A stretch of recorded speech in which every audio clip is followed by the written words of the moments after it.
ஆமா ஜெயபிரகாஷ் காந்தி இது இது பொறியியல் கவுன்சிலிங் தொடர்பா பேங்க் வித் ஓகே தான் இருக்கு. லைவ் இல்லக்கண்ணா அப்படியே இது பண்ணி கொடுத்துருந்தாங்க. ஓகேண்ணா 2000 இருக்கு ரெக்கார்டா. Okay okay sir. இப்போ இந்த கவுன்சிலிங் இது அறிவிச்சிட்டாங்க. இந்த ஆண்டை பொறுத்தவரை அந்த கட் ஆஃப் மார்க் குறையிறதுக்கு வாய்ப்பு இருக்கா, உயர்வதற்கான வாய்ப்பு இருக்கா? இல்லை, ரெண்டுமே இருக்குது. ஒரு பக்கம் உயர்வதற்கும் வாய்ப்பு இருக்குது, ஒரு பக்கம் வந்து குறையிறதுக்கும் வாய்ப்பு இருக்குது. குறையிறதுக்கு யார் அப்படின்னு பார்த்தீங்கன்னா, இந்த 195லேருந்து 200 கட் ஆஃப் வாங்கினவங்களுடைய எண்ணிக்கை வந்து போன வருஷத்துக்கு இந்த வருஷம் கம்மியாக இருக்குது. அப்போது கண்டிப்பாக வந்து அவங்களுக்கு கொஞ்சம் கட் ஆஃப் குறையும். அது தகுந்த மாதிரி வந்து சீட்ஸ் இன்க்ரீஸ் ஆகிருக்கு. ஸோ வந்து மாணவர்கள் அந்த 195 to 200, அதாவது இந்த பெரிய பெரிய டாப் காலேஜஸ், அண்ணா யூனிவர்சிட்டி மாதிரி பெரிய காலேஜஸ் அவங்க பண்ணவங்களுக்கு கண்டிப்பாக போன வருஷத்துக்கு இந்த வருஷம் கட் ஆஃப் குறையும். இதுக்கு சொல்லணும் அப்படின்னா, போன வருஷம் 200க்கு 200 102 பேர் இருந்தாங்க. 200க்கு 200 வாங்கினோம். இந்த வருஷம் 65 பேர் தான் இருக்காங்க. 195ல் கட் ஆஃப் வந்து போன வருஷம் 2911 பேர் இருந்தாங்க. இந்த வருஷம் 2862 பேர் தான் இருக்காங்க. ஸோ அதே ஒரு எண்ணிக்கை கம்மியாக இருக்கும்போது இந்த 195 to 200 வந்து கண்டிப்பாக கட் ஆஃப் கொஞ்சம் குறையும். 190 to 195 பார்த்தீங்கன்னா ஆல்மோஸ்ட் சிமிலர் தான், பெரிய வித்தியாசம் கிடையாது. உதாரணத்துக்கு 193ல் போன வருஷம் 4390 பேர் இருந்தாங்கன்னா இந்த வருஷம் 4756 பேர் இருக்காங்க. 190ல் 7706 பேர் இருந்தாங்கன்னா 8813 பேர். ஒரு கொஞ்சம் மார்ஜினல் இன்க்ரீஸ் தான். அதனால் வந்து கட் ஆஃப் வந்து அந்த 190 to 195லையும் பெரிய வித்தியாசம் இருக்காது, ஆல்மோஸ்ட் சேம். பட் 190க்கு கீழே வாங்கின மாணவர்கள் 190க்கு கண்டிப்பாக கட் ஆஃப் வந்து கொஞ்சம் உயர்வதற்கு வாய்ப்பு ஜாஸ்தி. அதாவது 180 to 190 பார்த்தீங்கன்னா கண்டிப்பாக ஒரு 1 to 2 மார்க்ஸ் கண்டிப்பாக கட் ஆஃப் கண்டிப்பாக இன்க்ரீஸ் ஆகிறதுக்கு வாய்ப்பு இருக்குது. உதாரணத்துக்கு 180 கட் ஆஃப் வந்து போன வருஷம் 18,825 பேர் இருந்தாங்க. இந்த வருஷம் 24,900 பேர் இருந்தாங்க. 170 to 180 கட் ஆஃப் இன்னும் ஜாஸ்தி ஆகும், ஆல்மோஸ்ட் 5 மார்க் 7 மார்க் வரைக்கும். காரணம் என்ன, 170க்கு வந்து போன வருஷம் 33,054 பேர் இருந்தாங்க. இந்த வருஷம் 43,996 பேர், ஆல்மோஸ்ட் 10,000 பேர் ஜாஸ்தியாக இருக்காங்க 170 கட் ஆஃபில் போன வருஷத்துக்கு இந்த வருஷம் கட் ஆஃபுக்கு. அதே மாதிரி 150 இந்த 120 அப்போது 120லேருந்து 150 மார்க் வந்து கண்டிப்பாக ஒரு 8 மார்க் 10 மார்க் உயர்றதுக்கு வாய்ப்பு இருக்குது. இந்த 170 180 ஒரு 5 மார்க்கு, 180 to 190 வந்து ஒரு 2 மார்க், அந்த மாதிரி 190 to 195 ஓரளவுக்கு அதே மாதிரி இருக்கும். 195 to 200 கொஞ்சம் கட் ஆஃப் குறையும். அடுத்தது என்ன காரணம்னா, இந்த வருஷம் போட்டி ஜாஸ்தியாக இருக்குது. போன வருஷத்துக்கு இந்த வருஷம் விண்ணப்பங்கள் கூட ஜாஸ்தி, ஒரு பெரிய ரெக்கார்டே ஏற்படுத்தியிருக்காங்க. போன வருஷம் நீங்கள் பார்த்தீங்கன்னா 2023ல் 1,76,744 பேருக்கு வந்து ரேங்க் கொடுத்தாங்க. இந்த வருஷம் 1,97,601 பேருக்கு ரேங்க் கொடுத்துருக்காங்க. போன வருஷத்துக்கு இந்த வருஷம் 20,857 பேர் ஜாஸ்தி. போன வருஷத்துக்கு இந்த வருஷம் 20,800 பேர் ஜாஸ்தி இருக்கும்போது கண்டிப்பாக ஒரு கடுமையான போட்டி பொறியியலில் எதிர்பார்க்கலாம். சீட்ஸும் கொஞ்சம் இன்க்ரீஸ் ஆகிருக்கு, ஒரு 30,000 பக்கம் சீட்ஸு. ஸோ ஓவரால் பார்க்கும்போது வேக்கன்சி, அதாவது இன்ஜினியரிங் பொறியியலில் வேக்கன்சி போன வருஷம் என்ன நிலைமையில் இருந்ததோ ஆல்மோஸ்ட் அது இந்த வருஷம் தொடர்றதுக்கு வாய்ப்புகள் இருக்குது. கம்ப்யூட்டர் சார்ந்த படிப்பு அதுக்கு எல்லாமே கொஞ்சம் மவுசு ஜாஸ்தியாக இருக்குது, மாணவர்களுடைய ஆர்வம் ஜாஸ்தியாக இருக்குது. மற்றபடி இந்த சிவில் இந்த மெக்கானிக்கல் இதுக்கு இந்த வாய்ப்பெல்லாம் கொஞ்சம் இன்னும் வந்து அதாவது ஆப்பர்ச்சுனிட்டி இருந்தாலும் மாணவர்களிடையே அந்த வந்து எதிர்பார்ப்பில்லை, மாணவர்களிடையே வந்து ஆர்வம் வந்து ஜாஸ்தி இந்த கம்ப்யூட்டர் சார்ந்த எலக்ட்ரானிக்ஸ் சார்ந்த படிப்புகள் தான் இருக்குது. ஸோ ஓவரால் வந்து ஒரு கடுமையான போட்டி ஏற்படலாம். இன்னொரு காரணம் என்னென்னா, ஒரு முக்கியமான காரணம், மருத்துவ படிப்பு எம்பிபிஎஸ் மருத்துவ சார்ந்த படிப்புக்கு இன்னும் கலந்தாய்வு பற்றி எந்த அறிவிப்பும் இல்லை. சுப்ரீம் கோர்ட் வந்து ஏன் நீங்கள் நீட்டை மறுதடவையும் நடத்தக்கூடாதுன்னு கேள்வி கேட்டிருக்காங்க. இந்த மாதிரி ஒரு குழப்பமான சூழ்நிலையில் இந்த மருத்துவம் ஆர்வம் உள்ள மாணவர்கள், மருத்துவ சார்ந்த படிப்பு ஆர்வம் உள்ள மாணவர்களும் பொறியியல் படிப்புக்கு விண்ணப்பிச்சிருக்காங்க. ஏன்னா ஒரு பிளான் பி. இப்போ அந்த மாணவர்கள் என்ன பண்ணுவாங்கன்னா, இந்த கலந்தாய்வில் கலந்துக்கிட்டு மருத்துவ கலந்தாய்வு ஆரம்பித்த பிறகு இந்த பொறியியல் சீட்டை விட்டுட்டு போயிடுவாங்க.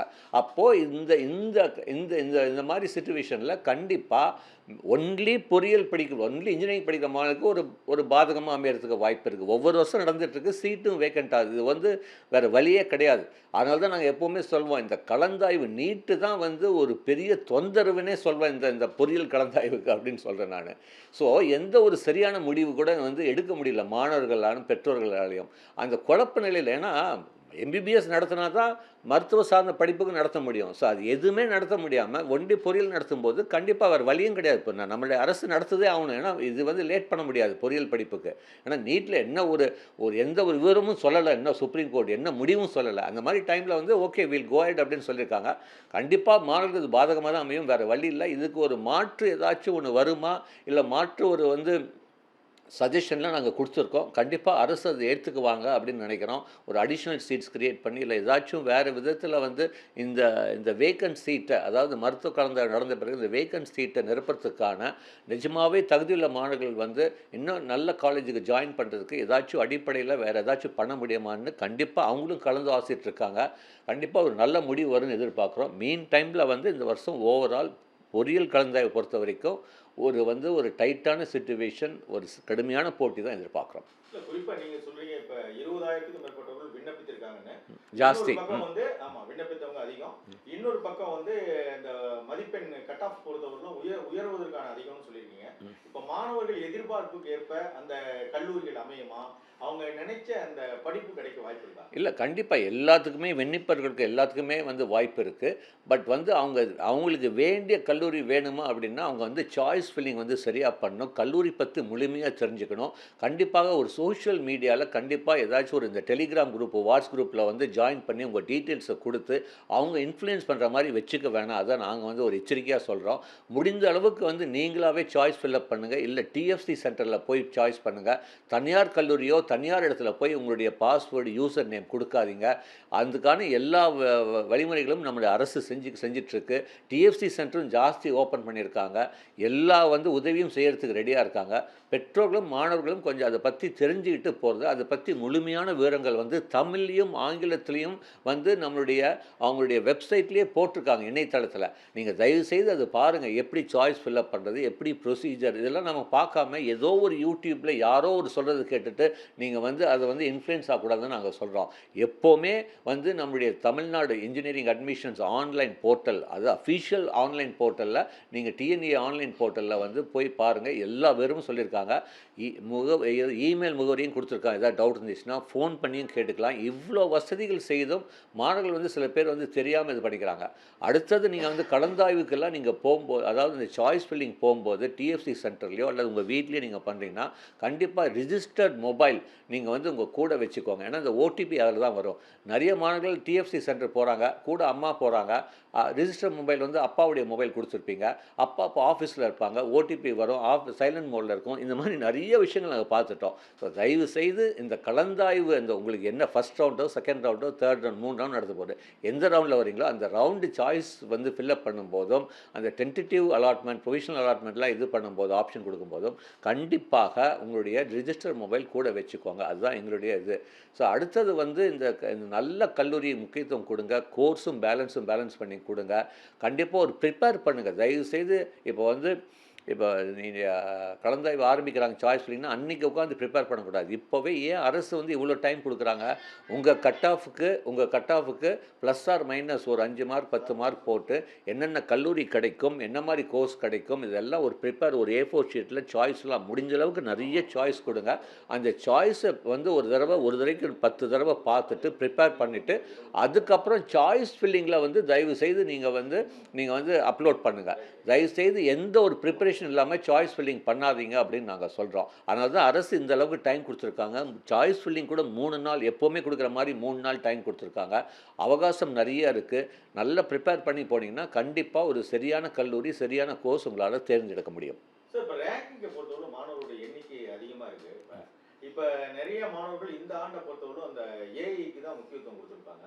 இப்போ அந்த மாதிரி முக்கியத்துவம் கொடுக்கும் சமயத்தில் எதிர்பார்த்த இது கிடைக்குமா மாணவர்களுக்கு? அதாவது எல்லா மாணவர்களும் கம்ப்யூட்டர் சயின்ஸு, ஆர்டிஃபிஷியல் இன்டெலிஜென்ஸ் வந்து நம்ம சாய்ஸ் கொடுக்காம நான் என்ன சொல்கிறேன், அது கொடுங்க, நான் வேணான்னு சொல்லலை. மற்ற கோர்ஸ் இப்போ electronics communication, electrical, core engineering கொடுங்க. கல்லூரிக்கு முக்கியத்துவம் கொடுங்க. ஒரு நல்ல கல்லூரியில் கோர் சப்ஜெக்ட் படிக்கிறது இஸ் 10 times பெட்டர் தென் ஒரு ஆர்டினரி காலேஜில் கம்ப்யூட்டர் சயின்ஸ் படிக்கிறதுங்கிறேன். ஸோ நல்லா புரிஞ்சுக்கோங்க, பேலன்ஸ் பண்ணி பண்ணுங்கள். எப்போவுமே அதுதான் முடிஞ்ச அளவுக்கு நல்ல கல்லூரி.